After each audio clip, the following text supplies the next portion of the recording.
Alright, another quick vid on parts and pieces. You can see I got the lid off of this, the metal type lid for the earlier BN4s. That's how you know you have an early one, if you have a metal lid. That covers all the goodies, the components. This one's in fairly good shape, looks like. You can always look for water damage, where this had been sitting outside or gotten wet. This plastic being cloudy and looks like the stuff is disintegrated in it. It's a big no-no. So when you're buying these for parts, it's one of the things to look for, but you just want to make sure it looks generally in good shape, which this one is. This one was sitting in the back of a bay window bus in Texas forever and a day. I'd already loosened up the spark plug, but it has the original pink top Baru spark plug and glow plug. The fuel pump, 12 volt Hardy fuel pumps. These are actually fixable. We can take the diaphragm out of here and replace it with today's equivalent, and then hopefully it works on a fire beyond that, because it does have a point system down here, and hopefully they're not boogered up. Then there's a early type filter.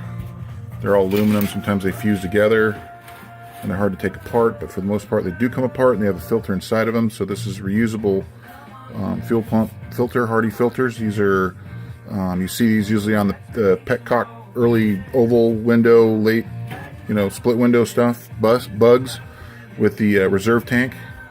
This is very similar to that. I've seen them on O'Crosses too. A lot of people sell these as O'Crossa filters, but they are a dime a dozen when it comes to Eberspachers. That's a complete unit. That's got all the goodies on it that we want to see. The only thing that's missing, and I don't even think it's missing anything actually. No, it looks pretty good. Oh, actually the pump side. No, it's complete. The other thing people ask me about are the ducting. This is the part that goes into the cabin. These two pieces right here are the cabin pieces.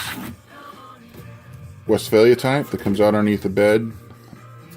So it has a ducting piece, another piece, then it goes in out under the bed, under the wood frame part of the bed, back seat. And then this is a passenger bus type. Both these will work in any buses. Typically you want to get this kind for a Westphalia so you can hook up the last couple pieces, but this piece will work just as fine. This is the part that goes on the hot end, the heat end, so the heat comes through here. This is a thermostat. This end right here, that's where these hook up and go inside the cabin.